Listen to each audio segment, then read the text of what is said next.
ಎಲ್ಲರಿಗೂ ನಮಸ್ಕಾರ. ಇಂದು ವೃಷಭರಾಶಿಯವರಿಗೆ 25ನೇ ಡಿಸೆಂಬರ್ ನಂತರ ಖಂಡಿತವಾಗಿಯೂ ಸಂಭವಿಸುವ ಪ್ರಮುಖ ಬದಲಾವಣೆಗಳು ಮತ್ತು ವಿಶೇಷ ಘಟನೆಗಳ ಬಗ್ಗೆ ಸ್ಪಷ್ಟವಾದ ಕಲ್ಪನೆಯನ್ನು ಪಡೆಯೋಣ. ಈ ಡಿಸೆಂಬರ್ 25ರ ನಂತರ ನಿಮ್ಮ ಜೀವನದಲ್ಲಿ ದೊಡ್ಡ ಬದಲಾವಣೆಯೂ ಆಗಲಿದೆ. ಇಲ್ಲಿಯವರೆಗೆ ನಿಮ್ಮ ಜೀವನವನ್ನು ಆವರಿಸಿದ್ದ ನಕಾರಾತ್ಮಕತೆಯ ಮೋಡಗಳು ದೂರವಾಗುತ್ತವೆ ಮತ್ತು ಅದೃಷ್ಟವು ಸಂಪೂರ್ಣವಾಗಿ ನಿಮ್ಮ ಕಡೆಗೆ ತಿರುಗುತ್ತದೆ. ವೃಷಭರಾಶಿಯವರಿಗೆ ಈ ಅವಧಿಯಲ್ಲಿ 3 ಅತ್ಯಂತ ಶುಭವಾದ ಪ್ರಮುಖ ಅವಕಾಶಗಳು ಸಿಗಲಿವೆ. ನಿಮ್ಮ ಜೀವನವು ಹೆಚ್ಚಿನ ಬೆಳಕಿನಿಂದ ತುಂಬಲಿದೆ. ಈ ಅವಧಿಯಲ್ಲಿ ಪಿಕೆ ಮತ್ತು ಸಿಯಿಂದ ಪ್ರಾರಂಭವಾಗುವ ಹೆಸರಿನ ವ್ಯಕ್ತಿಯೊಬ್ಬರು ನಿಮ್ಮ ಜೀವನವನ್ನು ಪ್ರವೇಶಿಸಬಹುದು, ಅಥವಾ ಈಗಾಗಲೇ ನಿಮ್ಮ ಪರಿಚಯದಲ್ಲಿರುವ ಆ ವ್ಯಕ್ತಿಯ ಮೂಲಕ ನಿಮಗೆ ಅನಿರೀಕ್ಷಿತ ಒಳ್ಳೆಯ ಕಾರ್ಯ ಸಂಭವಿಸಬಹುದು. ಆ ವ್ಯಕ್ತಿ ನಿಮ್ಮ ಸ್ನೇಹಿತ, ಸಂಬಂಧಿ, ಸಹೋದ್ಯೋಗಿ ಅಥವಾ ಹೊಸ ಪರಿಚಯಿಸ್ತರಾಗಿರಬಹುದು. ಆದರೆ ಅವರ ಆಗಮನವು ನಿಮ್ಮ ಭವಿಷ್ಯಕ್ಕೆ ದಾರಿ ಮಾಡಿಕೊಡುತ್ತದೆ. ದೇವರು ಆಗಾಗ್ಗೆ ನಮಗೆ ಜನರ ರೂಪದಲ್ಲಿ ಸಹಾಯವನ್ನು ಕಳುಹಿಸುತ್ತಾನೆ. ಈ ವ್ಯಕ್ತಿ ಕೂಡ ಒಳ್ಳೆಯ ಶಕುನವಾಗಿರಬಹುದು. ಅವರ ಸಲಹೆಗಳು, ಸಹಾಯ ಅಥವಾ ಬೆಂಬಲವು ನಿಮ್ಮ ಜೀವನವನ್ನು ಅದ್ಭುತ ಹಾದಿಯಲ್ಲಿ ಕೊಂಡೊಯ್ಯುತ್ತದೆ. ಅದಕ್ಕಾಗಿಯೇ ಈ ಅವಕಾಶ ಬಂದಾಗ ಅದನ್ನು ಸೂಕ್ಷ್ಮವಾಗಿ ಗಮನಿಸುವುದು ಬಹಳ ಮುಖ್ಯ. ಅದೃಷ್ಟ ಬಾಗಿಲು ತಟ್ಟಿದಾಗ ನೀವು ಸಿದ್ಧರಿಲ್ಲದಿದ್ದರೆ ಆ ಅವಕಾಶ ತಪ್ಪಿಹೋಗಬಹುದು. ನಾನು ಹೇಳುತ್ತಿರುವುದು ಊಹಾಪೋಹವಲ್ಲ. ಗ್ರಹ ಮತ್ತು ನಕ್ಷತ್ರ ಸ್ಥಾನಗಳನ್ನು ಕೂಲಂಕುಷವಾಗಿ ಪರಿಶೀಲಿಸಿದ ನಂತರ ಅನೇಕ ಜ್ಯೋತಿಷಿಗಳು ನೀಡಿರುವ ವಿವರಗಳಿವು. ಪ್ರಸ್ತುತ ಗ್ರಹಶಕ್ತಿಗಳು ವೃಷಭರಾಶಿಯವರಿಗೆ ಅಸಾಧಾರಣ ಶಕ್ತಿಯನ್ನು ನೀಡುತ್ತಿವೆ ಎಂದು ಹೇಳಬೇಕು. ಈ ಸಮಯದಲ್ಲಿ ನೀವು ತೆಗೆದುಕೊಳ್ಳುವ ಪ್ರತಿಯೊಂದು ನಿರ್ಧಾರವೂ ನಿಮ್ಮ ಭವಿಷ್ಯಕ್ಕೆ ನಿರ್ಣಾಯಕವಾಗಿರುತ್ತದೆ. ಈ ವಿಷಯಗಳನ್ನು ಕೇಳುವಾಗ ಸಾಧ್ಯವಾದಷ್ಟು ಶಾಂತವಾಗಿರಿ, ಏಕೆಂದರೆ ಇವು ನಿಮ್ಮ ಮನಸ್ಥಿತಿಯ ಮೇಲೆ ಪರಿಣಾಮ ಬೀರುವ ವಿಷಯಗಳಾಗಿವೆ. ನೀವು ಪೂರ್ಣ ಏಕಾಗ್ರತೆಯಿಂದ ಆಲಿಸಿದರೆ ನಿಮ್ಮೊಳಗೆ ಅಡಗಿರುವ ಧೈರ್ಯ ಮತ್ತು ಶಕ್ತಿ ಹೊರಬರುತ್ತದೆ. ಮತ್ತು ಇನ್ನೊಂದು ವಿಷಯ, ಡಿಸೆಂಬರ್ನಲ್ಲಿ ನಿಮ್ಮ ಬೆಳವಣಿಗೆಗೆ ಅಡ್ಡಗಿಯಾಗಲು ಪ್ರಯತ್ನಿಸುತ್ತಿರುವ 2 ಜನರ ನಿಜವಾದ ಸ್ವಭಾವವೂ ಸಹ ಬಹಿರಂಗಗೊಳ್ಳುವ ಸಾಧ್ಯತೆಯಿದೆ. ಅವರು ನಿಮ್ಮೊಂದಿಗೆ ನಗುವವರು ಮತ್ತು ನಿಮಗೆ ಹತ್ತಿರ ಇರುವವರಾಗಿರಬಹುದು. ಅದಕ್ಕಾಗಿಯೇ ಜಾಗರೂಕರಾಗಿರುವುದು ಮತ್ತು ಯಾರನ್ನೂ ಕುರಡಾಗಿ ನಂಬದಿರುವುದು ಬಹಳ ಮುಖ್ಯ. ಈ ಬದಲಾವಣೆಗಳನ್ನು ನೀವು ಮುಂಚಿತವಾಗಿ ಅರ್ಥಮಾಡಿಕೊಂಡರೆ ಭವಿಷ್ಯದಲ್ಲಿ ನೀವು ಎದುರಿಸಬಹುದಾದ ದೊಡ್ಡ ಸಮಸ್ಯೆಗಳನ್ನು ನೀವು ತಪ್ಪಿಸಬಹುದು. ವೃಷಭರಾಶಿಯವರೇ, ನಾನು ಇಂದು ನಿಮಗೆ ಜಾತಕವನ್ನು ಹೇಳಲು ಬಂದಿಲ್ಲ. ನೀವು ಬಹಳ ದಿನಗಳಿಂದ ಅನುಭವಿಸುತ್ತಿರುವ ಹೋರಾಟ, ನಿಮ್ಮೊಳಗಿನ ಅಪಾರ ತಾಳ್ಮೆ, ನಿಮ್ಮ ಹೃದಯದಲ್ಲಿ ನೀವು ಹೊತ್ತಿರುವ ಹೊರೆಯನ್ನು ನಾನು ಗುರುತಿಸಿದ್ದೇನೆ. ಕೆಲವೊಮ್ಮೆ ಈ ಜಗತ್ತಿನಲ್ಲಿ ನಿಮ್ಮ ಒಳ್ಳೆಯತನ ಮತ್ತು ತಾಳ್ಮೆಯನ್ನು ಇತರರು ಅರ್ಥಮಾಡಿಕೊಳ್ಳದಿರಬಹುದು. ಡಿಸೆಂಬರ್ ತಿಂಗಳಲ್ಲಿ ವೃಷಭರಾಶಿಯವರಿಗೆ ದೈವಿಕ ಅನುಗ್ರಹವು ಅಭೂತಪೂರ್ವವಾಗಿರಲಿದೆ. ನಿಮ್ಮ ರಾಶಿಚಕ್ರದ ಅಧಿಪತಿ ಶುಕ್ರನ ಅನುಗ್ರಹ ಮತ್ತು ಶುಭಗ್ರಹ ಗುರುವಿನ ಅನುಗ್ರಹದಿಂದಾಗಿ ನಿಮ್ಮ ಜೀವನದಲ್ಲಿ ಅನಿರೀಕ್ಷಿತ ಶುಭ ಸಂಗತಿಗಳು ಸಂಭವಿಸುತ್ತವೆ. ನಿಮ್ಮ ಬಹುಕಾಲದ ಆಸೆ ದೈವಿಕ ಶಕ್ತಿಯಿಂದ ಈಡೇರುವ ಸಮಯ ಬಂದಿದೆ. ಲಕ್ಷ್ಮೀದೇವಿಯ ಅನುಗ್ರಹ ಹೆಚ್ಚಾದಂತೆ ಆರ್ಥಿಕ ಸಮಸ್ಯೆಗಳು ಬಗೆಹರಿದು ಮನೆಯಲ್ಲಿ ಶುಭ ಚಟುವಟಿಕೆಗಳ ವಾತಾವರಣ ಸೃಷ್ಟಿಯಾಗುತ್ತದೆ. ಗುರುವಿನ ಅನುಕೂಲವಾದ ಅಂಶವನ್ನು ಪಡೆಯುವುದು ಬಹಳ ಅಪರೂಪ. ಇದನ್ನು ಹಿಂದಿನ ಜನ್ಮಗಳ ಉತ್ತಮ ಫಲಿತಾಂಶವೆಂದು ಪರಿಗಣಿಸಲಾಗುತ್ತದೆ. ಪರಿಣಾಮವಾಗಿ ಸಮಾಜದಲ್ಲಿ ನಿಮ್ಮ ಗೌರವ ಹೆಚ್ಚಾಗುತ್ತದೆ. ನೀವು ಪ್ರಾರ್ಥಿಸದಿದ್ದರೂ ಅಥವಾ ದೇವಾಲಯಗಳಿಗೆ ಹೋಗದೇ ಇದ್ದರೂ ನಿಮಗೆ ಶುಭ ಶಕುನಗಳು ಎದುರಾಗುತ್ತವೆ. ನಿಮ್ಮ ಮಾತುಗಳಲ್ಲಿ ಶಕ್ತಿಯೂ ಹೆಚ್ಚಾಗುತ್ತದೆ. ನೀವು ಬಯಸುವುದು ಕ್ರಮೇಣ ಈಡೇರುತ್ತದೆ. ಪೂಜೆಗಳು ಮತ್ತು ಪ್ರತಿಜ್ಞೆಗಳು ತಕ್ಷಣದ ಫಲಿತಾಂಶಗಳನ್ನು ತೋರಿಸುತ್ತವೆ. ಯಾವುದೇ ಸಮಸ್ಯೆ ಉದ್ಭವಿಸಿದರೂ ನಿಮಗೆ ಯಾವುದಾದರೂ ಒಂದು ರೂಪದಲ್ಲಿ ದೈವಿಕ ಸಹಾಯ ಸಿಗುತ್ತದೆ. ಪೂರ್ವಜರ ಆಶೀರ್ವಾದವು ನಿಮಗೆ ರಕ್ಷಣಾತ್ಮಕ ಮಂತ್ರವಾಗಿಯೂ ಕಾರ್ಯನಿರ್ವಹಿಸುತ್ತದೆ. ನೀವು ಮಾಡುವ ಸಣ್ಣ ದಾನವು 10 ಪಟ್ಟು ಹಿಂತಿರುಗುತ್ತದೆ. ಗ್ರಹಗಳು ನಿಮ್ಮ ಪರವಾಗಿವೆ. ನಿಮ್ಮ ಅದೃಷ್ಟ ತಾತ್ಕಾಲಿಕವಲ್ಲದೆ ಶಾಶ್ವತವಾಗಿದೆ. ಜ್ಯೋತಿಷ್ಯದ ಪ್ರಕಾರ ವೃಷಭರಾಶಿಯವರು ಭೂಮಿಯಷ್ಟೇ ತಾಳ್ಮೆಯಿಂದಿರುತ್ತಾರೆ. ಹೊರಗೆ ಬೆಟ್ಟದಂತೆ ಕಾಣುವ ನಿಮ್ಮೊಳಗೆ ಎಷ್ಟೋ ನೋವು ಅಡಗಿದೆ ಎಂದು ಜಗತ್ತಿಗೂ ತಿಳಿದಿಲ್ಲ. ಹಿಂತಿರುಗಿ ನೋಡಿದಾಗ ನೀವು ಎದುರಿಸಿದ ಅವಮಾನಗಳು ಮತ್ತು ದ್ರೋಹಗಳು ಅನೇಕ ರಾಶಿಚಕ್ರಗಳು ನೋಡಿದ ಭಯಂಕರ ಅನುಭವಗಳಾಗಿವೆ. ಅದಕ್ಕೆ ಕಾರಣ ನಿಮ್ಮ ಹೃದಯವು ತುಂಬಾ ಶುದ್ಧವಾಗಿದೆ. ನಿಮ್ಮಲ್ಲಿ ಕುಟಿಲ ಅಥವಾ ದ್ವೇಷದಂತಹ ಯಾವುದೇ ಭಾವನೆಗಳಿಲ್ಲ. ಯಾರಾದರೂ ಪ್ರೀತಿಯಿಂದ ನಗುತ್ತಿದ್ದರೂ ನೀವು ಅವರನ್ನು ಸಂಪೂರ್ಣವಾಗಿ ನಂಬುತ್ತೀರಿ. ಅದು ನಿಮ್ಮ ದೌರ್ಬಲ್ಯ. ನಿಮ್ಮ ಒಳ್ಳೆಯತನವನ್ನು ಆಯುಧವಾಗಿ ಬಳಸಿಕೊಂಡು ಅನೇಕರು ನಿಮ್ಮನ್ನು ನೋಯಿಸಿದ್ದಾರೆ. ನೀವು ನಿಮ್ಮ ಜೀವದಂತೆ ನಂಬಿದ ಸ್ನೇಹಿತರು ನಿಮ್ಮ ರಹಸ್ಯಗಳನ್ನು ಬಳಸಿ ನಿಮ್ಮನ್ನು ನೋಯಿಸಿದರು. ನೀವು ಪ್ರೀತಿಯಿಂದ ನಡೆಸಿದ ಸಂಬಂಧಿಗಳು ನಿಮ್ಮ ಯಶಸ್ಸನ್ನು ಸಹಿಸಲಾರದೆ ನಿಮ್ಮಿಂದ ದೂರ ಸರಿದರು. ಹಣದ ವಿಷಯದಲ್ಲಿ ನೀವು ತೋರಿಸುವ ಜವಾಬ್ದಾರಿ ನಿಜವಾಗಲೂ ಅಭೂತಪೂರ್ವವಾಗಿದೆ. ನಿಮ್ಮ ಕಠಿಣ ಪರಿಶ್ರಮವನ್ನು ನಿಮ್ಮ ಕುಟುಂಬಕ್ಕಾಗಿ ಹಣವಾಗಿ ಪರಿವರ್ತಿಸುವ ಮೂಲಕ ನೀವು ಗಳಿಸುವ ಪ್ರತಿ ರೂಪಾಯಿಯನ್ನು ನೀವು ಖರ್ಚು ಮಾಡುತ್ತೀರಿ. ನೀವು ಪ್ರೀತಿಸುವವರ ಮುಖದಲ್ಲಿ ನಗುವನ್ನು ನೋಡಿ ನೀವು ಸಂತೋಷಪಡುತ್ತೀರಿ. ಸಹಾಯಕ್ಕಾಗಿ ಯಾರು ಬಂದರೂ ಅದು ನಿಮ್ಮಲ್ಲಿ ಇರಲಿ ಅಥವಾ ಇಲ್ಲದಿರಲಿ ನೀವು ಎಂದಿಗೂ ಇಲ್ಲ ಎಂದು ಹೇಳುವುದಿಲ್ಲ. ಆದರೆ ವಿಧಿ ತನ್ನದೇ ಆದ ತಿರುವನ್ನು ಹೊಂದಿದೆ. ನೀವು ಕಷ್ಟದಲ್ಲಿದ್ದಾಗ ನೀವು ಸಹಾಯ ಮಾಡಿದ ಯಾರೂ ಸಹಾಯ ಮಾಡಲು ಮುಂದೆ ಬರುವುದಿಲ್ಲ. ನೀವು ಎಷ್ಟೇ ಅವಮಾನಗಳನ್ನು ಅನುಭವಿಸಿದ್ದರೂ ಮತ್ತು ನೀವು ಅನುಭವಿಸಿದ್ದ ಅವಮಾನಗಳನ್ನು ವಿವರಿಸಲು ಪದಗಳು ಸಾಕಾಗುವುದಿಲ್ಲ. ನೀವು ಯಾವುದೇ ಕೆಲಸದಲ್ಲಿ ನಿಧಾನವಾಗಿ ಮತ್ತು ಆಳವಾಗಿ ಒಂದು ಹೆಜ್ಜೆ ಮುಂದಿಟ್ಟರೆ ನಿಮ್ಮ ಸುತ್ತಮುತ್ತಲಿನವರು ನಿಮ್ಮನ್ನು ಸೋಮಾರಿ ಮತ್ತು ನಿಷ್ಪ್ರಯೋಜಕರೆಂದು ಅಪಹಾಸ್ಯ ಮಾಡುತ್ತಾರೆ. ನಿಮ್ಮ ಗಂಭೀರ ಮೌನವನ್ನು ನಿಮ್ಮ ಅಸಮರ್ಥತೆ ಎಂದು ಪರಿಗಣಿಸುವವರು ಇದ್ದಾರೆ.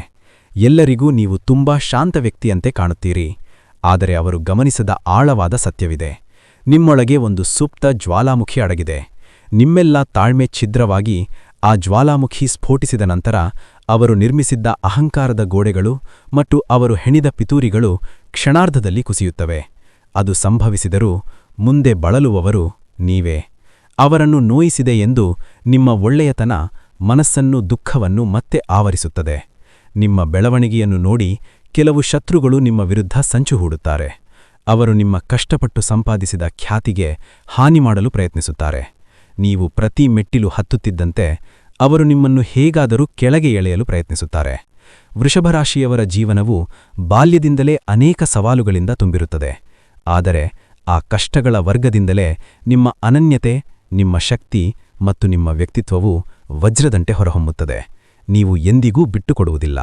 ನೀವು ಕಷ್ಟಗಳನ್ನು ಅನುಭವವಾಗಿ ಮತ್ತು ದೇವರಿಂದ ತರಬೇತಿಯಾಗಿ ತೆಗೆದುಕೊಡುತ್ತೀರಿ. ಈ ಕಷ್ಟಕರ ಅನುಭವಗಳು ಭವಿಷ್ಯದಲ್ಲಿ ಯಾವುದೇ ಬಿರುಗಾಡಿ ಬಂದರೂ ಧೈರ್ಯದಿಂದ ನಿಲ್ಲುವ ಶಕ್ತಿಯನ್ನು ಹೆಚ್ಚಿಸುತ್ತವೆ. ಅದಕ್ಕಾಗಿಯೇ ವೃಷಭರಾಶಿಯವರು ಹೆಚ್ಚು ಮಾನಸಿಕ ಪ್ರಬುದ್ಧತೆಯನ್ನು ಹೊಂದಿರುತ್ತಾರೆ. ಯಾರೂ ನಿಮ್ಮನ್ನು ಸುಲಭವಾಗಿ ಮೋಸಗೊಳಿಸಲು ಸಾಧ್ಯವಿಲ್ಲ. ನಿಮ್ಮ ಹಿಂದಿನ ಅನುಭವಗಳು ನಿಮಗೆ ಅಂತಹ ಆಳವಾದ ಜ್ಞಾನವನ್ನು ನೀಡಿವೆ. ಬಾಲ್ಯದಲ್ಲಿ ನೀವು ಎದುರಿಸಿದ ಕಷ್ಟಗಳು, ಅವಮಾನಗಳು ಮತ್ತು ದ್ರೋಹಗಳು ನಿಮ್ಮನ್ನು ಕಚ್ಚಾ ವಜ್ರದಂತೆ ಹೊಳಪು ಮಾಡಿ ಪ್ರಕಾಶಮಾನವಾದ ವ್ಯಕ್ತಿತ್ವವನ್ನಾಗಿ ಮಾಡಿವೆ. ಭೂಮಿಯಂತಹ ತಾಳ್ಮೆ, ದೃಢತೆ ಮತ್ತು ಪರಿಶ್ರಮವು ನಿಮ್ಮ ರಕ್ತದಲ್ಲಿ ಬೇರೂರಿದೆ. ನಿಮ್ಮ ಶತ್ರುಗಳು ನಿಮ್ಮನ್ನು ಎಷ್ಟೇ ಬಾರಿ ಕೆಡವಿದರೂ ಪರವಾಗಿಲ್ಲ.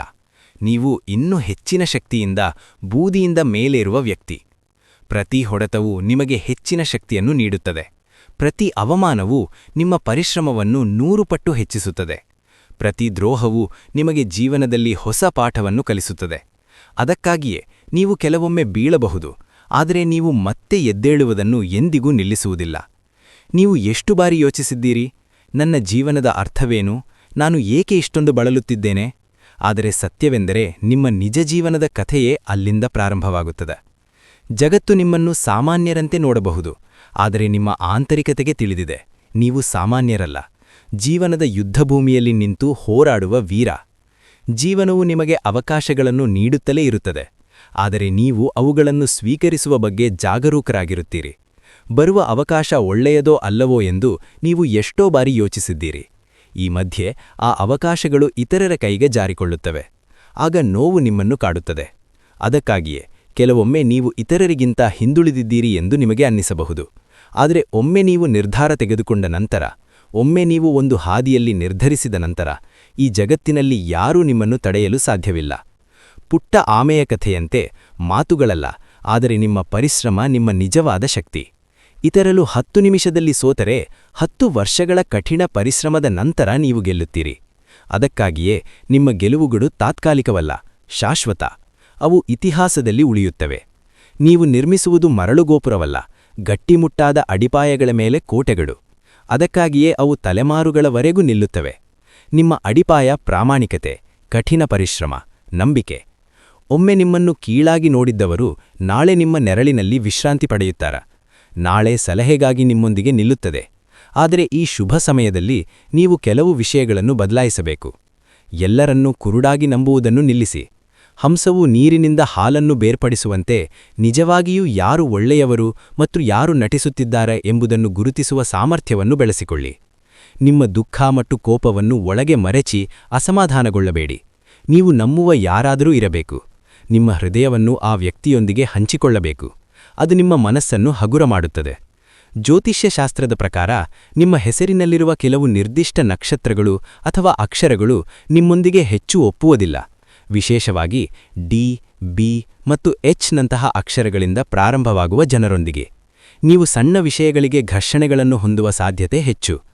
ಇವು ನಿಮ್ಮ ರಾಶಿಯ ಚಿಹ್ನೆಯ 8ನೇ ಅಥವಾ ವೆಚ್ಚದ ಸ್ಥಾನಗಳಿಗೆ ಸಂಬಂಧಿಸಿದ ಅಕ್ಷರಗಳಾದ್ದರಿಂದ ನಿಮಗೆ ತಿಳಿಯದಂತೆ ಮಾನಸಿಕ ಅಂತರ ಸೃಷ್ಟಿಸಲ್ಪಡುತ್ತದೆ. ಅವರು ಮಹಿಳೆಯರಾಗಿರಲಿ ಅಥವಾ ಪುರುಷರಾಗಿರಲಿ, ಅವರು ಮಾತನಾಡುವಾಗ ಸಣ್ಣ ಸಣ್ಣ ಮಾತುಗಳು ದೊಡ್ಡ ಜಗಳಗಳಿಗೆ ಕಾರಣವಾಗುವ ಸಾಧ್ಯತೆ ಹೆಚ್ಚು. ಅವರು ಮುಖದ ಮೇಲೆ ತುಂಬಾ ಸ್ನೇಹಪರವಾಗಿ ವರ್ತಿಸಿದರೂ ಸಹ ಅವರ ಬೆನ್ನಿನ ಹಿಂದೆ ವಿಮರ್ಶಾತ್ಮಕ ಸ್ವಭಾವವನ್ನು ಹೊಂದಿರುವ ಸೂಚನೆಗಳಿವೆ. ಡಿ, ಬಿ ಮತ್ತು ಎಚ್ ಅಕ್ಷರಗಳನ್ನು ಹೊಂದಿದ್ದವರು, ವಿಶೇಷವಾಗಿ ಧನುರಾಶಿ ಅಥವಾ ಕರ್ಕಾಟಕ ರಾಶಿಯಿಂದ ಪ್ರಭಾವಿತರಾದವರು ಜಾಗರೂಕರಾಗಿರಬೇಕು. ನೀವು ಯಾವುದೇ ಹೊಸ ಕೆಲಸ ಪ್ರಾರಂಭಿಸಿದರೂ ನೀವು ಅವರಿಗೆ ಹೇಳಿದ ತಕ್ಷಣ ಅವರು ನಿರುತ್ಸಾಹಿಸುವ ಮಾತುಗಳನ್ನು ಹೇಳುವ ಸಾಧ್ಯತೆ ಇರುತ್ತದೆ. ಮೊದಲು ಅವರಿಗೆ ನಿಮ್ಮ ಮೇಲೆ ಪ್ರೀತಿ ಮತ್ತು ವಾತ್ಸಲ್ಯ ಇದ್ದಂತೆ ತೋರಿದರೂ ಸಹ ಕಾಲಕ್ರಮೇಣ ಅವರು ಆರ್ಥಿಕ ಅಥವಾ ಭಾವನಾತ್ಮಕ ನಷ್ಟವನ್ನು ಉಂಟುಮಾಡುವ ಸಾಧ್ಯತೆ ಇರುತ್ತದೆ. ಈ ಅಕ್ಷರ ಹೊಂದಿದ್ದ ಜನರೊಂದಿಗೆ ಕೆಲಸ ಅಥವಾ ವ್ಯವಹಾರದಲ್ಲಿ ಸ್ವಲ್ಪ ಜಾಗರೂಕರಾಗಿರುವುದು ಉತ್ತಮ. ಸಿಂಹರಾಶಿಯವರಿಗೆ ಸಂಬಂಧಿಸಿದ ಈ ಅಕ್ಷರಗಳನ್ನು ಹೊಂದಿದ್ದವರು ನಿಮ್ಮ ಮೇಲೆ ಪ್ರಾಬಲ್ಯ ಸಾಧಿಸಲು ಪ್ರಯತ್ನಿಸಬಹುದು. ವೃಷಭರಾಶಿಯ ಜನರು ಸ್ವಾತಂತ್ರ್ಯವನ್ನು ಪ್ರೀತಿಸುತ್ತಾರೆ, ಆದರೆ ಈ ಅಕ್ಷರಗಳು ನಿಮ್ಮ ಸ್ವಾತಂತ್ರ್ಯವನ್ನು ಕಡಿಮೆ ಮಾಡುವ ರೀತಿಯಲ್ಲಿ ವರ್ತಿಸಬಹುದು. ಪುರುಷರು ಸ್ಪರ್ಧಿಸಿ ಮುಂದೆ ಬರಲು ಬಯಸಬಹುದು. ಮಹಿಳೆಯರು ನಿಮಗಾಗಿ ಅನಗತ್ಯ ಆಸೆಗಳನ್ನು ಬೆಳೆಸಿಕೊಳ್ಳಬಹುದು. ಆದ್ದರಿಂದ ಅವರೊಂದಿಗೆ ನಿಮ್ಮ ಕೆಲಸವನ್ನು ಅಗತ್ಯ ವಿಷಯಗಳಿಗೆ ಮಿತಗೊಳಿಸುವುದು ಸುರಕ್ಷಿತ. ನಿಮ್ಮ ವೈಯಕ್ತಿಕ ವಿಷಯಗಳು, ಹಣಕಾಸಿನ ರಹಸ್ಯಗಳು, ಆಸ್ತಿ ಪರ್ಚೇಸ್ಗಳು ಮತ್ತು ವೈವಾಹಿಕ ಸಂಬಂಧಗಳ ಬಗ್ಗೆ ಅವು ಪೂರ್ಣವಾಗಿ ಅಂತಿಮವಾಗುವ ತನಕ ಅವರಿಗೆ ಹೇಳದಿರುವುದು ಸುರಕ್ಷಿತ. ಅವರು ಹೊರಗೆ ಸ್ನೇಹಪರವಾಗಿ ಕಂಡಿದ್ದರೂ ಅವರ ಬೆನ್ನಿನ ಹಿಂದೆ ನಿಮ್ಮ ಬೆಳವಣಿಗೆಗೆ ಅಡ್ಡಿಯಾಗುವ ರೀತಿಯಲ್ಲಿ ವರ್ತಿಸುವ ಸಾಧ್ಯತೆ ಹೆಚ್ಚು. ಅಂತಹ ಜನರೊಂದಿಗೆ ತಾಳ್ಮೆಯಿಂದ ಇರುವುದು ಮತ್ತು ವಾದಗಳಿಗೆ ಇಳಿಯದಿರುವುದು ಉತ್ತಮ. ನೀವು ಮೌನವನ್ನು ಕಾಯ್ದುಕೊಂಡರೆ ಅನಗತ್ಯ ಪ್ರಶ್ನೆಗಳನ್ನು ಸುಲಭವಾಗಿ ಪರಿಹರಿಸಬಹುದು. ದ್ವೇಷವು ಯಾವಾಗಲೂ ನೇರವಾಗಿರಬೇಕೆಂದಿಲ್ಲ, ಅದು ಮಾನಸಿಕ ವ್ಯತ್ಯಾಸಗಳ ರೂಪದಲ್ಲೂ ಬರಬಹುದು. ಅದಕ್ಕಾಗಿಯೇ ಮೇಲಿನ ಅಕ್ಷರಗಳನ್ನು ಹೊಂದಿದ್ದ ಜನರೊಂದಿಗೆ ಸ್ನೇಹವನ್ನು ಮಿತಿಯಲ್ಲಿಟ್ಟುಕೊಳ್ಳುವುದು ಉತ್ತಮ. ವೃಷಭರಾಶಿಯವರಿಗೆ ಅದೃಷ್ಟ ತರುವ ಅಕ್ಷರಗಳು ಕೆ, ಜಿ, ಎಸ್ ಮತ್ತು ಪಿ. ಈ ಅಕ್ಷರಗಳಿಂದ ಪ್ರಾರಂಭವಾಗುವ ಹೆಸರುಗಳುಳ್ಳ ಜನರು ನಿಮ್ಮ ನಿಜವಾದ ಹಿತೈಷಿಗಳು. ವಿಶೇಷವಾಗಿ ಮಕರ, ತುಲಾ ಮತ್ತು ಕನ್ಯಾ ರಾಶಿಗಳಿಂದ ಪ್ರಭಾವಿತರಾದವರು ನಿಮಗೆ ಒಳ್ಳೆಯ ಸ್ನೇಹಿತರಾಗುತ್ತಾರೆ. ಅವರೊಂದಿಗೆ ಇದ್ದರೆ ನಿಮ್ಮ ಆತ್ಮವಿಶ್ವಾಸ ಹೆಚ್ಚಿಸುತ್ತದೆ. ನೀವು ಅವರನ್ನು ಕರೆದಿದ್ದರೂ ಸಹ ಕಷ್ಟದ ಸಮಯದಲ್ಲಿ ಅವರು ನಿಮ್ಮ ಸಹಾಯಕ್ಕೆ ಬರುತ್ತಾರೆ ಎಂದು ನೀವು ಭಾವಿಸುವಿರಿ. ಕೆ ಅಥವಾ ಜಿ ಅಕ್ಷರಗಳನ್ನು ಹೊಂದಿದ ಜನರು ಕೆಲಸದ ವಿಷಯದಲ್ಲಿ ನಿಮಗೆ ಅತ್ಯುತ್ತಮ ಪಾಲುದಾರರಾಗುತ್ತಾರೆ. ಅವರ ಆಲೋಚನೆಗಳು ತಾರ್ಕಿಕವಾಗಿರುತ್ತವೆ ಮತ್ತು ನೀವು ಹಠಮಾರಿಗಳಾದಾಗ ನಿಮ್ಮನ್ನು ಸರಿಯಾದ ದಿಕ್ಕಿನಲ್ಲಿ ಮಾರ್ಗದರ್ಶನ ಮಾಡುತ್ತಾರೆ. ಅವರು ನಿಮ್ಮ ಜೀವನದಲ್ಲಿ ಬಂದರೆ ನಿಮ್ಮ ಆರ್ಥಿಕ ಅದೃಷ್ಟವು ಸುಧಾರಿಸುತ್ತದೆ. ಅವರು ಏನನ್ನೂ ನಿರೀಕ್ಷಿಸದೆ ಸಲಹೆ ನೀಡುವ ಮತ್ತು ನಿಮ್ಮ ಯಶಸ್ಸಿನಿಂದ ನಿಜವಾಗಿಯೂ ಸಂತೋಷಪಡುವ ಗುಣಲಕ್ಷಣಗಳನ್ನು ಹೊಂದಿದ್ದಾರೆ. ಎಸ್ ಅಕ್ಷರದಿಂದ ಪ್ರಾರಂಭವಾಗುವ ಹೆಸರುಗಳುಳ್ಳ ಜನರು ಮುಜಿ ಮತ್ತು ನಿರಾಳ ಸ್ವಭಾವವನ್ನು ಹೊಂದಿರುತ್ತಾರೆ. ಅವರು ಕಾಟುಂಬಿಕ ವಿಷಯಗಳಲ್ಲಿಯೂ ಒಳ್ಳೆಯ ಸಲಹೆ ನೀಡುತ್ತಾರೆ. ಅವರ ಸ್ನೇಹಿತವು ನಿಮ್ಮ ಮಾನಸಿಕ ಶಾಂತಿ ಮತ್ತು ಒಳ್ಳೆಯ ಶಕ್ತಿಯನ್ನು ನೀಡುತ್ತದೆ. ಆದ್ದರಿಂದ ಪ್ರಮುಖ ಕೆಲಸಗಳು ಅಥವಾ ಪಾಲುದಾರಿಕೆ ವ್ಯವಹಾರಗಳನ್ನು ಮಾಡುವಾಗ ಈ ಅಕ್ಷರಗಳನ್ನು ಹೊಂದಿದ್ದ ಜನರೊಂದಿಗೆ ಕೈಜೋಡಿಸುವುದು ಯಶಸ್ಸಿಗೆ ಕಾರಣವಾಗುತ್ತದೆ. ಈಗ ಮುಖ್ಯ ವಿಷಯಕ್ಕೆ ಬರೋಣ. ಈ ಡಿಸೆಂಬರ್ 25ರ ನಂತರ ವೃಷಭರಾಶಿಯವರಿಗೆ ತುಂಬಾ ಶುಭವಾಗಿದೆ. ನಿಮ್ಮ ಜೀವನದಲ್ಲಿ ಮರೆಯಲಾಗದ ಮೈಲಿಗಲ್ಲಾಗಲಿದೆ. ಗ್ರಹಗಳ ಸ್ಥಾನಗಳು ತುಂಬಾ ಅನುಕೂಲವಾಗುತ್ತವೆ ಮತ್ತು ಕಾಟುಂಬಿಕ ಜೀವನದಲ್ಲಿ ಶಾಂತಿಪೂರ್ಣ ವಾತಾವರಣ ನಿರ್ಮಾಣವಾಗುತ್ತದೆ. ಬಹಳ ದಿನಗಳಿಂದ ಇದ್ದ ಸಣ್ಣ ಮತ್ತು ದೊಡ್ಡ ತಪ್ಪು ತಿಳುವಳಿಕೆಗಳು ಮತ್ತು ಜಗಳಗಳು ನಿವಾರಣೆಯಾಗುತ್ತವೆ. ಮನೆಯಲ್ಲಿ ಹಬ್ಬದ ವಾತಾವರಣವಿರುತ್ತದೆ. ಆಸ್ತಿಗೆ ಸಂಬಂಧಿಸಿದ ಸಮಸ್ಯೆಗಳು ನಿಮ್ಮ ಪರವಾಗಿ ಬಗೆಹರಿಯುವ ಸೂಚನೆಗಳಿವೆ. ನಿಮ್ಮ ಮಕ್ಕಳಿಂದ ನೀವು ಒಳ್ಳೆಯ ಸುದ್ದಿಯನ್ನು ಕೇಳಬಹುದು. ಮನೆಯಲ್ಲಿರುವ ಹಿರಿಯರ ಆರೋಗ್ಯ ಸುಧಾರಿಸುತ್ತದೆ. ಆಧ್ಯಾತ್ಮಿಕ ಪ್ರಯಾಣ ಅಥವಾ ಕುಟುಂಬದೊಂದಿಗೆ ಸಣ್ಣ ರಜೆಗೆ ಹೋಗುವ ಸಾಧ್ಯತೆಯೂ ಇದೆ. ಆರ್ಥಿಕ ಪರಿಸ್ಥಿತಿ ಮತ್ತಷ್ಟು ಸುಧಾರಿಸುವ ಸಮಯವಿದು. ಗುರುವಿನ ಅನುಕೂಲವಾದ ಅಂಶದೊಂದಿಗೆ ಬಾಕಿ ಇದ್ದ ಸಾಲಗಳನ್ನು ತೀರಿಸುತ್ತೀರಿ. ಅನಿಶ್ಚಿತ ಮಾರ್ಗಗಳ ಮೂಲಕ ಹಣವನ್ನು ಸ್ವೀಕರಿಸಲಾಗುತ್ತದೆ. ಖರ್ಚುಗಳ ಹೊರತಾಗಿಯೂ ಆದಾಯ ಹೆಚ್ಚಾಗುವುದರಿಂದ ಯಾವುದೇ ಆರ್ಥಿಕ ಒತ್ತಡವಿರುವುದಿಲ್ಲ. ವಿಮೆ, ಪಿತ್ರಾರ್ಜಿತ ಆಸ್ತಿಗಳು, ಹಳೆಯ ಹೂಡಿಕೆಗಳು ಇತ್ಯಾದಿಗಳಿಂದ ಹಠಾತ್ ದೊಡ್ಡ ಲಾಭದ ಸಾಧ್ಯತೆಯಿದೆ. ಆದರೂ ಈ ಸಮಯದಲ್ಲಿ ಯಾರಿಗೂ ಸಾಲ ನೀಡದಿರುವುದೇ ಉತ್ತಮ. ಸ್ವೀಕರಿಸಿದ ಹಣವನ್ನು ರಿಯಲ್ ಎಸ್ಟೇಟ್ ಅಥವಾ ಚಿನ್ನದಂತಹ ಸುರಕ್ಷಿತ ಹೂಡಿಕೆಗಳಲ್ಲಿ ಹೂಡಿಕೆ ಮಾಡುವುದು ಪ್ರಯೋಜನಕಾರಿ. ಆರೋಗ್ಯದ ವಿಷಯಕ್ಕೆ ಬಂದರೆ ಆರಂಭದಲ್ಲಿ ನಿಮ್ಮ ಆರೋಗ್ಯ ಮತ್ತು ಶಕ್ತಿಯೂ ತುಂಬಾ ಚೆನ್ನಾಗಿರುತ್ತದೆ. ನಿಮಗೆ ಹೆಚ್ಚಿನ ಉತ್ಸಾಹ ಮತ್ತು ಶಕ್ತಿಯಿರುತ್ತವೆ. ಋತುಮಾನದ ಸಮಸ್ಯೆಗಳು ಉದ್ಭವಿಸಿದರೂ ಅವು ಬೇಗನೆ ಕಡಿಮೆಯಾಗುತ್ತವೆ. ಆದರೂ ನೀವು ಆಹಾರ ನಿಯಮಗಳನ್ನು ಪಾಲಿಸದಿದ್ದರೆ ನಿಮಗೆ ಸಣ್ಣಪುಟ್ಟ ಹೊಟ್ಟೆ ಸಮಸ್ಯೆಗಳು ಉಂಟಾಗಬಹುದು. ಯೋಗ ಮತ್ತು ಧ್ಯಾನ ಮಾಡುವುದರಿಂದ ನಿಮ್ಮ ಮುಖಕ್ಕೆ ವಿಶೇಷ ಹೊಳಪು ಮತ್ತು ಶಾಂತಿ ಸಿಗುತ್ತದೆ. ಆರೋಗ್ಯದ ಬಗ್ಗೆ ಸ್ವಲ್ಪ ಗಮನಹರಿಸುವುದು ಅಗತ್ಯ. ಕೆಲಸದ ಒತ್ತಡ, ಪ್ರಯಾಣ ಮತ್ತು ಕಾಲು ನೋವಿನಿಂದಾಗಿ ಆಯಾಸದ ಸೂಚನೆಗಳಿವೆ. ವಾಹನ ಚಲಾಯಿಸುವಾಗ ಜಾಗರೂಕರಾಗಿರಬೇಕು ಮತ್ತು ಅನಗತ್ಯ ದೈಹಿಕ ಶ್ರಮದಲ್ಲಿ ತೊಡಗಿಸಿಕೊಳ್ಳದಿರುವುದು ಒಳ್ಳೆಯದು. ಆದರೂ ಹೆಚ್ಚು ಚಿಂತಿಸುವ ಅಗತ್ಯವಿಲ್ಲ. ದೇವರ ಕೃಪೆ ನಿಮ್ಮನ್ನು ರಕ್ಷಿಸುತ್ತದೆ. ಉದ್ಯೋಗಿಗಳಿಗೆ ತುಂಬಾ ಶುಭವಾಗಿರುತ್ತದೆ. ನಿಮ್ಮ ಕಾರ್ಯಪ್ರದರ್ಶನವನ್ನು ನಿಮ್ಮ ಮೇಲಧಿಕಾರಿಗಳು ಮೆಚ್ಚುತ್ತಾರೆ. ಈ ಸಮಯದಲ್ಲಿ ಬಹುನಿರೀಕ್ಷಿತ ಬಡ್ತಿ ಅಥವಾ ಸಂಬಳ ಹೆಚ್ಚಳ ಬರುವ ಸಾಧ್ಯತೆಗಳಿವೆ. ಆಫೀಸ್ನಲ್ಲಿ ನಿಮ್ಮ ಮಾತು ಮಹತ್ವ ಪಡೆಯುತ್ತದೆ. ನಿಮಗೆ ಸಹ ಉದ್ಯೋಗಿಗಳ ಬೆಂಬಲ ಸಿಗುತ್ತದೆ. ಹೊಸ ಪ್ರಯೋಜನಗಳು ಒಟ್ಟಿಗೆ ಬರುತ್ತವೆ. ನೀವು ಅವುಗಳನ್ನು ಚೆನ್ನಾಗಿ ನಿರ್ವಹಿಸುತ್ತೀರಿ. ಕೆಲಸದ ಒತ್ತಡ ಹೆಚ್ಚಾದರೂ ಅದು ನಿಮ್ಮ ಬೆಳವಣಿಗೆಗೆ ಕೊಡುಗೆ ನೀಡುತ್ತದೆ. ವರ್ಗಾವಣೆ ಬಯಸುವವರಿಗೆ ಅನುಕೂಲ ಸ್ಥಾನ ಸಿಗುವ ಸೂಚನೆಗಳಿವೆ. ವಿದೇಶಿ ಉದ್ಯೋಗ ಹುಡುಕಲು ಪ್ರಯತ್ನಿಸುತ್ತಿರುವವರಿಗೆ ಸಕಾರಾತ್ಮಕ ಫಲಿತಾಂಶಗಳು ಸಿಗುತ್ತವೆ. ನೀವು ಆಫೀಸ್ ರಾಜಕೀಯದಿಂದ ದೂರವಿದ್ದರೆ ನಿಮ್ಮ ಯಶಸ್ಸು ಮತ್ತಷ್ಟು ಹೆಚ್ಚಾಗುತ್ತದೆ. ಉದ್ಯಮಿಗಳಿಗೆ ಬಹಳ ಲಾಭದಾಯಕ. ಪಾಲುದಾರಿಕೆ ವ್ಯವಹಾರಗಳಲ್ಲಿನ ಸಮಸ್ಯೆಗಳು ಬಗೆಹರಿಯುತ್ತವೆ ಮತ್ತು ವ್ಯವಸಾಯ ವಿಸ್ತರಣೆಯ ಸಾಧ್ಯತೆಯಿದೆ. ಆರಂಭವು ಹೊಸ ಹೂಡಿಕೆಗಳನ್ನು ಮಾಡಲು ಅನುಕೂಲವಾದ ಸಮಯ. ಗ್ರಾಹಕರ ಪ್ರತಿಕ್ರಿಯೆ ಉತ್ತಮವಾಗಿರುತ್ತದೆ. ನಿಮ್ಮ ವ್ಯಾಪಾರ ತಂತ್ರಗಳು ಉತ್ತಮ ಫಲಿತಾಂಶ ನೀಡುತ್ತವೆ. ದ್ವಿತೀಯಾರ್ಧದಲ್ಲಿಯೂ ಆ ವೇಗ ಮುಂದುವರಿಯುತ್ತದೆ. ಆದರೂ ನವೀನ ಒಪ್ಪಂದಗಳನ್ನು ಮಾಡಿಕೊಳ್ಳುವಾಗ ದಾಖಲೆಗಳನ್ನು ಪೂರ್ಣವಾಗಿ ಓದಿ ಸಹಿ ಮಾಡುವುದು ಒಳ್ಳೆಯದು. ಕೆಲವು ಅನಿಶ್ಚಿತ ವೆಚ್ಚಗಳು ಬರಬಹುದು. ಅವು ವ್ಯಾಪಾರ ಅಭಿವೃದ್ಧಿಗೆ ಸಹಾಯ ಮಾಡುವ ರೀತಿಯಲ್ಲಿ ಇರುತ್ತವೆ. ಸಗಟು ವ್ಯಾಪಾರಗಳು ಮತ್ತು ರಿಯಲ್ ಎಸ್ಟೇಟ್ ವಲಯವು ಈ ತಿಂಗಳು ಚೆನ್ನಾಗಿ ಒಟ್ಟಿಗೆ ಬರುತ್ತವೆ. ಭೂಮಿಯಲ್ಲಿ ಖರೀದಿ, ಮಾರಾಟ ಮತ್ತು ಒಪ್ಪಂದಗಳನ್ನು ಮುಗಿಸುವುದು ಯಶಸ್ಸಿಗೆ ಕಾರಣವಾಗುತ್ತದೆ. ಹಳೆಯ ಆಸ್ತಿ ಸಮಸ್ಯೆಗಳು ಪರಿಹಾರದತ್ತ ಸಾಗುತ್ತವೆ. ಕಾರ್ಮಿಕರು ಮತ್ತು ದಿನಗೂಲಿ ಮಾಡುವವರಿಗೆ ಈ ತಿಂಗಳು ಒಳ್ಳೆಯ ಕೆಲಸ ಸಿಗುತ್ತದೆ. ಅವರು ತಮ್ಮ ಉದ್ಯೋಗದಾರರಿಂದ ಮೆಚ್ಚುಗೆಯನ್ನು ಪಡೆಯುತ್ತಾರೆ. ಹಳೆಯ ಸಾಲಗಳು ಮರುಪಾವತಿಯಾಗುತ್ತವೆ. ನಿಮ್ಮ ಕುಟುಂಬದ ಅಗತ್ಯಗಳನ್ನು ಪೂರೈಸಿದಾಗ ನಿಮಗೆ ಮನಸ್ಸಿನ ಶಾಂತಿ ಸಿಗುತ್ತದೆ. ಈ ಅವಧಿಯಲ್ಲಿ ಸಣ್ಣ ವ್ಯಾಪಾರಗಳು, ದಿನಸಿ ಅಂಗಡಿಗಳು ಮತ್ತು ಕರಕುಶಲ ವಸ್ತುಗಳನ್ನು ನಡೆಸುವವರಿಗೆ ಒಳ್ಳೆಯ ಆದಾಯವನ್ನು ತರುತ್ತದೆ. ದ್ವಿತೀಯಾರ್ಧದಲ್ಲಿ ನಿಮ್ಮ ವ್ಯಾಪಾರವನ್ನು ಆಧುನೀಕರಿಸುವಂತಹ ವಿಚಾರಗಳು ಯಶಸ್ವಿಯಾಗುತ್ತವೆ. ಮಹಿಳಾ ಉದ್ಯಮಿಗಳಿಗೆ ಇದು ಪ್ರೋತ್ಸಾಹಿಕರವಾದ ಸಮಯ. ಚಲನಚಿತ್ರ ಮತ್ತು ಕಲಾಕ್ಷೇತ್ರಗಳಲ್ಲಿ ಇರುವವರಿಗೆ ಹೊಸ ಅವಕಾಶಗಳು ಬರುತ್ತವೆ. ನಿಮ್ಮ ಪ್ರತಿಭೆಯನ್ನು ಚೆನ್ನಾಗಿ ಗುರುತಿಸಲಾಗುತ್ತದೆ. ಹೊಸ ಪ್ರಯೋಜನಗಳು ಮತ್ತು ಒಪ್ಪಂದಗಳು ನಿಮ್ಮ ಕೈಗೆ ಬರುತ್ತವೆ. ನಿಮ್ಮ ಸಾಮಾಜಿಕ ಖ್ಯಾತಿ ಹೆಚ್ಚಾಗುತ್ತದೆ. ಸಾಮಾಜಿಕ ಮಾಧ್ಯಮದಲ್ಲಿ ನಿಮ್ಮ ಪ್ರಭಾವವೂ ಹೆಚ್ಚಾಗುತ್ತದೆ. ಇದು ಆರ್ಥಿಕವಾಗಿಯೂ ಒಳ್ಳೆಯ ಅವಧಿ. ರೈತರಿಗೆ ಉತ್ತಮ ಬೆಳೆ ಇಳುವರಿ ಇರುತ್ತದೆ. ಮಾರುಕಟ್ಟೆಯಲ್ಲಿ ಉತ್ತಮ ಬೆಲೆ ಸಿಗುತ್ತದೆ. ಕೃಷಿ ಉಪಕರಣಗಳನ್ನು ಖರೀದಿಸುವ ಸಾಧ್ಯತೆಯಿರುತ್ತದೆ. ಸಾಲದಿಂದ ಹೊರಬರಲು ಸಾಧ್ಯವಾಗುತ್ತದೆ. ಪಶುಸಂಗೋಪನೆಯಲ್ಲಿ ತೊಡಗಿರುವವರಿಗೆ ಉತ್ತಮ ಲಾಭವೂ ಸಿಗುತ್ತದೆ. ವಿವಾಹಿತರಿಗೆ ಈ ಸಮಯದಲ್ಲಿ ವೈವಾಹಿಕ ಜೀವನಕ್ಕೆ ಬಹಳ ಸಾಮರಸ್ಯದಿಂದ ಕೂಡಿರುತ್ತದೆ. ಹಿಂದಿನ ವಿವಾದಗಳು ಕಡಿಮೆಯಾಗುತ್ತವೆ ಮತ್ತು ಪ್ರೀತಿ ಮತ್ತು ತಿಳುವಳಿಕೆ ಹೆಚ್ಚಾಗುತ್ತದೆ. ನಿಮ್ಮ ಸಂಗಾತಿಯ ಮೂಲಕ ಆಸ್ತಿ ಅಥವಾ ಆರ್ಥಿಕ ಲಾಭಗಳು ಬರಬಹುದು. ಅವರ ಸಲಹೆ ನಿಮಗೆ ಉಪಯುಕ್ತವಾಗಿರುತ್ತದೆ. ಸ್ವಲ್ಪ ತಾಳ್ಮೆ ಅಗತ್ಯ. ಸಣ್ಣ ವಿಷಯಗಳಲ್ಲಿ ತಪ್ಪು ತಿಳುವಳಿಕೆಗಳು ಉಂಟಾಗಬಹುದು, ಆದರೆ ಅವು ತಾತ್ಕಾಲಿಕವಾಗಿರುತ್ತವೆ. ಅತ್ತೆ-ಮಾವಂದಿರಿಂದ ಒತ್ತಡವಿರಬಹುದು. ನಿಮ್ಮ ಸಂಗಾತಿಯ ಆರೋಗ್ಯದ ಬಗ್ಗೆ ಗಮನ ಅಗತ್ಯ. ವಿದ್ಯಾರ್ಥಿಗಳಿಗೆ ಬುಧ ಮತ್ತು ಗುರುವಿನ ಹೊಂದಾಣಿಕೆಯಿಂದ ಏಕಾಗ್ರತೆ ಹೆಚ್ಚಾಗುತ್ತದೆ. ಪರೀಕ್ಷೆಗಳಲ್ಲಿ ಉತ್ತಮ ಫಲಿತಾಂಶಗಳನ್ನು ಸಾಧಿಸಬಹುದು. ಸ್ಪರ್ಧಾತ್ಮಕ ಪರೀಕ್ಷೆಗಳಿಗೆ ಅಭ್ಯರ್ಥಿಗಳಿಗೆ ಉತ್ತಮ ಸ್ಮರಣೆ ಇರುತ್ತದೆ. ಉನ್ನತ ಅಧ್ಯಯನಕ್ಕಾಗಿ ವಿದೇಶಕ್ಕೆ ಹೋಗಲು ಬಯಸುವವರಿಗೆ ಅನುಕೂಲ ಸೂಚನೆಗಳು ಕಂಡುಬರುತ್ತವೆ. ಪ್ರೇಮಿಗಳಿಗೆ ಈ ಸಮಯ ಸ್ಮರಣೀಯವಾಗಿರುತ್ತದೆ. ಮನೆಯಲ್ಲಿ ಹಿರಿಯರು ನಿಮ್ಮ ಪ್ರೀತಿಯನ್ನು ಸ್ವೀಕರಿಸುವ ಸಾಧ್ಯತೆಗಳಿವೆ. ವಿವಾಹದ ವಿಷಯದಲ್ಲಿ ಸಂಬಂಧಗಳ ವಿನಿಮಯ ಮತ್ತು ಪರಸ್ಪರ ನಂಬಿಕೆ ಹೆಚ್ಚಾಗುತ್ತದೆ.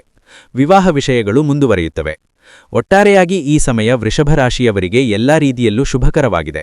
ಶನಿಯು ಶುಭ ಸ್ಥಾನದಲ್ಲಿಯೂ ಗುರುವು ಅನುಕೂಲ ಸ್ಥಾನದಲ್ಲಿಯೂ ಇರುವುದರಿಂದ ನೀವು ಆರ್ಥಿಕವಾಗಿ ಉನ್ನತ ಮಟ್ಟವನ್ನು ತಲುಪುತ್ತೀರಿ. ಆರೋಗ್ಯ ಮತ್ತು ಪ್ರಯಾಣದ ವಿಷಯದಲ್ಲಿ ನೀವು ಸ್ವಲ್ಪ ಕಾಳಜಿ ವಹಿಸಿದರೆ ಉಳಿದೆಲ್ಲವೂ ಶುಭಕರವಾಗಿರುತ್ತದೆ. ನೀವು ದೈವಿಕ ಚಿಂತನೆಯೊಂದಿಗೆ ಮುನ್ನಡೆದರೆ ಯಶಸ್ಸು ಶೀಘ್ರವೇ ನಿಮ್ಮದಾಗುತ್ತದೆ. ಮೊದಲ ಪರಿಹಾರವಾಗಿ ಪ್ರತಿದಿನ ಬೆಳಗ್ಗೆ ಸೂರ್ಯೋದಯದ ನಂತರ ಮತ್ತು ಸಂಜೆ ಸೂರ್ಯಾಸ್ತದ ಸಮಯದಲ್ಲಿ ನಿಮ್ಮ ಮನೆಯ ಪೂಜಾ ಮಂದಿರದಲ್ಲಿ ದೀಪಾರಾಧನೆ ಮಾಡಿ ಮತ್ತು ಕನಿಷ್ಠ 5 ನಿಮಿಷಗಳ ಕಾಲ ನಿಮ್ಮ ನೆಚ್ಚಿನ ದೇವರನ್ನು ಪ್ರಾರ್ಥಿಸಿ. ಹೀಗೆ ಮಾಡುವುದರಿಂದ ನಕಾರಾತ್ಮಕ ಶಕ್ತಿಯು ಮನೆಗೆ ಪ್ರವೇಶಿಸದಿದ್ದು ಸಕಾರಾತ್ಮಕ ಸ್ಪಂದನಗಳು ಅದನ್ನು ತುಂಬುತ್ತವೆ. ಇದು ಮನೆಯಲ್ಲಿ ಶಾಂತಿಯುತ ಮತ್ತು ಸಾಮರಸ್ಯದ ವಾತಾವರಣವನ್ನು ಸೃಷ್ಟಿಸುತ್ತದೆ. ಎರಡನೇ ಪರಿಹಾರವಾಗಿ ಪ್ರತಿ ಮಂಗಳವಾರ ಅಥವಾ ಶನಿವಾರ ಒಮ್ಮೆಯಾದರೂ ಹನುಮಾನ್ ಚಾಲಿಸಾವನ್ನು ಪಠಿಸಿ. ಆಂಜನೇಯನ ಕೃಪೆ ನಿಮ್ಮ ಮೇಲಿಂದಲೇ ನೀವು ದುಷ್ಟ ಭಯ ಮತ್ತು ಶತ್ರು ರೋಗಗಳಿಂದ ರಕ್ಷಿಸಲ್ಪಡುತ್ತೀರಿ. ಅವರ ಕೃಪೆಯು ನಿಮಗೂ ಮತ್ತು ನಿಮ್ಮ ಕುಟುಂಬಕ್ಕೆ ಗೂರಾಣಿಯಾಗಿ ನಿಲ್ಲುತ್ತದೆ. ಮೂರನೆಯದಾಗಿ ಪ್ರತಿ ಶುಕ್ರವಾರ ಸಂಪತ್ತಿನ ದೇವತೆ ಶ್ರೀ ಮಹಾಲಕ್ಷ್ಮಿಗೆ ಶುದ್ಧ ತುಪ್ಪದಿಂದ ದೀಪ ಹಚ್ಚಿ ಶ್ರೀ ಸೂಕ್ತವನ್ನು ಆಲಿಸಿ. ಹೀಗೆ ಮಾಡುವುದರಿಂದ ಮನೆಯಲ್ಲಿ ಸಂಪತ್ತು ಸ್ಥಿರವಾಗಿರುತ್ತದೆ. ಆರ್ಥಿಕ ಕೊರತೆಗಳು ನಿವಾರಣೆಯಾಗುತ್ತವೆ ಮತ್ತು ಅನಗತ್ಯ ವೆಚ್ಚಗಳು ಕಡಿಮೆಯಾಗುತ್ತವೆ. ಇದು ನಿಮ್ಮನ್ನು ಆರ್ಥಿಕವಾಗಿ ಉನ್ನತ ಮಟ್ಟಕ್ಕೆ ಏರಲು ಸಹಾಯ ಮಾಡುತ್ತದೆ. ಈ ಪರಿಹಾರಗಳು ನಿಮ್ಮ ಹಿರಿಯರು ಸೂಚಿಸಿದಂತೆ ದೈವಿಕ ಅನುಗ್ರಹ ಮತ್ತು ಸಾರ್ವತ್ರಿಕ ಶಕ್ತಿಯನ್ನು ಆಕರ್ಷಿಸುವ ಮಾರ್ಗಗಳಾಗಿವೆ. ಆದರೆ ಇವೆಲ್ಲದಕ್ಕಿಂತ ಮುಖ್ಯವಾದದ್ದು ಅಚಲವಾದ ಆತ್ಮವಿಶ್ವಾಸ ಮತ್ತು ಕಷ್ಟಪಡು ಬಿತ್ತಿಗೆ ಕೆಲಸ ಮಾಡುವ ದೃಢ ಸಂಕಲ್ಪ. ದೈವಿಕ ಅನುಗ್ರಹವು ನಿಮ್ಮ ಪ್ರಯತ್ನಗಳೊಂದಿಗೆ ಸೇರಿಕೊಂಡರೆ ಈ ಜಗತ್ತಿನಲ್ಲಿ ನಿಮ್ಮನ್ನು ತಡೆಯುವ ಯಾವುದೇ ಶಕ್ತಿಯಿಲ್ಲ. ಯಶಸ್ಸು ನಿಮ್ಮನ್ನು ಬಿಲ್ಲಿನೊಂದಿಗೆ ಬರುತ್ತದೆ. ವೃಷಭ ರಾಶಿಯವರೇ, ಮುಂದು ವಿಷಯವನ್ನು ದೃಢವಾಗಿ ನೆನಪಿಟ್ಟುಕೊಳ್ಳಿ. ನೀವು ಸೋಲುವುದಿಲ್ಲ. ನೀವು ಸೋತರೆ ಅದು ನಿಮ್ಮ ಆತ್ಮವಿಶ್ವಾಸ ಕಡಿಮೆಯಾದಾಗ ಮಾತ್ರ. ನಿಮ್ಮ ಧೈರ್ಯವು ನಿಮಗೆ ಶಿವನ ರಕ್ಷಣಾತ್ಮಕ ರಕ್ಷಾ ಕವಚವಾಗಿದೆ. ನಿಮ್ಮ ದೃಢ ಸಂಕಲ್ಪವು ನಿಮ್ಮ ಕೈಯಲ್ಲಿ ಪ್ರಬಲ ಆಯುಧವಾಗಿದೆ. ಒಮ್ಮೆ ನೀವು ಬಲವಾದ ದೃಢ ಸಂಕಲ್ಪವನ್ನು ಹೊಂದಿದ್ದರೆ ಸಾಧಿಸಲಾಗದ ಯಾವುದೂ ಇಲ್ಲ. ಅದು ಕೃಷಿಯಾಗಿರಲಿ, ವ್ಯವಹಾರವಾಗಿರಲಿ, ಉದ್ಯೋಗವಾಗಿರಲಿ ಅಥವಾ ಕಲೆಯಾಗಿರಲಿ. ನೀವು ಉನ್ನತ ಸ್ಥಾನವನ್ನು ತಲುಪುವ ಪ್ರತಿಭೆಯನ್ನು ಹೊಂದಿದ್ದೀರಿ. ಭೂಮಿತಾಯಿಯಂತಹ ತಾಳ್ಮೆ, ಕಠಿಣ ಪರಿಶ್ರಮಶೀಲತೆ ಮತ್ತು ಅದ್ಭುತ ಸೃಜನಶೀಲತೆ ಇವೆಲ್ಲವೂ ನಿಮ್ಮ ಶಕ್ತಿಗಳು. ನೀವು ಎಷ್ಟೇ ಹೊಡೆತಗಳನ್ನು ತೆಗೆದುಕೊಂಡರೂ, ನೀವು ಎಷ್ಟೇ ಬಾರಿ ಬಿದ್ದರೂ ಮತ್ತೆ ಎದ್ದೇಳುವ ಧೈರ್ಯ ನಿಮ್ಮ ವಿಶೇಷತೆ. ಇಂದು ನಿಮ್ಮನ್ನು ನೋಡಿ ನಕ್ಕವರು ನಾಳೆ ನಿಮ್ಮ ಬೆಳವಣಿಗೆಗೆ ಆಶ್ಚರ್ಯಚಕಿತರಾಗುತ್ತಾರೆ ಮತ್ತು ಶ್ಲಾಘಿಸುತ್ತಾರೆ. ನಿಮ್ಮ ಸಮಯ ಬರುತ್ತದೆ ಎಂದು ನಾನು ಹೇಳುವುದಿಲ್ಲ. ನೀವೇ ನಿಮ್ಮ ಸ್ವಂತ ಸಮಯವನ್ನು ಸೃಷ್ಟಿಸುತ್ತೀರಿ.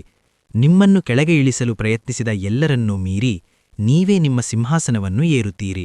ಏಕೆಂದರೆ ನೀವು ಹುಟ್ಟು ನಾಯಕ ಮತ್ತು ನೀವು ನಿಮ್ಮ ಜೀವನದ ಚಕ್ರವರ್ತಿ. ಈ ಸತ್ಯವನ್ನು ನೀವು ಅರಿಯುವ ದಿನಗಳು ಬಹಳ ಹತ್ತಿರದಲ್ಲಿವೆ. ಇನ್ನು ಮುಂದೆ ಅನಗತ್ಯ ಕಣ್ಣೀರು ಸುರಿಸಬೇಡಿ. ನಿಮ್ಮ ಕಣ್ಣೀರಿನ ಮೌಲ್ಯ ತುಂಬಾ ದೊಡ್ಡದು. ಪಾಠವಾಗಿ ಮಾತ್ರ ಹಿಂದಿನದನ್ನು ಬಿಟ್ಟುಬಿಡಿ. ವರ್ತಮಾನದಲ್ಲಿ ದಿಟ್ಟ ಹೆಜ್ಜೆಗಳನ್ನು ಇಡಿ. ನಿಮ್ಮ ಭವಿಷ್ಯ ಸುವರ್ಣ ಮಾರ್ಗವಾಗುತ್ತದೆ. ಎದ್ದೇಳಿ, ಮುಂದುವರಿಯಿರಿ. ನಿಮ್ಮ ಗುರಿಯತ್ತ ಒಂದು ಹೆಜ್ಜೆ ಇಟ್ಟು ಪ್ರಾರಂಭಿಸಿ. ದೇವರು ನಿಮಗಾಗಿ ಉಳಿದ ಹೆಜ್ಜೆಗಳನ್ನು ತೆಗೆದುಕೊಳ್ಳುತ್ತಾನೆ. ಈ ಜಗತ್ತು ನಿಮ್ಮ ಯಶಸ್ಸನ್ನು ನೋಡಲು ಕಾಯುತ್ತಿದೆ. ನಿಸ್ಸಂದೇಹವಾಗಿ ಯಶಸ್ಸು ನಿಮ್ಮದು. ನಿಮ್ಮ ಜೀವನದಲ್ಲಿ ಒಳ್ಳೆಯದು ಮಾತ್ರ ಸಂಭವಿಸುತ್ತದೆ. ಈ ವಿಡಿಯೋ ನಿಮಗೆ ಇಷ್ಟವಾದರೆ ಲೈಕ್ ಮಾಡಿ, ನಿಮ್ಮ ಸ್ನೇಹಿತರೊಂದಿಗೆ ಹಂಚಿಕೊಳ್ಳಿ. ಓಂ ನಮಃ ಶಿವಾಯ ಅಥವಾ ಜೈ ಶ್ರೀರಾಮ್ ಎಂದು ಕಮೆಂಟ್ ಮಾಡಿ. ನಮ್ಮ ಚಾನೆಲ್ಗೆ ಸಬ್ಸ್ಕ್ರೈಬ್ ಮಾಡಿ ಮತ್ತು ಬೆಲ್ ಐಕಾನ್ ಒತ್ತಿ. ನೀವು ಇತ್ತೀಚಿನ ವಿಡಿಯೋಗಳನ್ನು ತಕ್ಷಣ ಸ್ವೀಕರಿಸುತ್ತೀರಿ. ದೇವರ ಆಶೀರ್ವಾದದೊಂದಿಗೆ ಇಂದಿನಿಂದ ನಿಮಗೆ ಸಂತೋಷ, ಸಂಪತ್ತು ಮತ್ತು ಶಾಂತಿ ಸಿಗಲಿ ಎಂದು ನಾನು ಮನಸ್ಫೂರ್ತಿಯಾಗಿ ಬಯಸುತ್ತೇನೆ. ಶುಭವಾಗಲಿ. ಧನ್ಯವಾದಗಳು.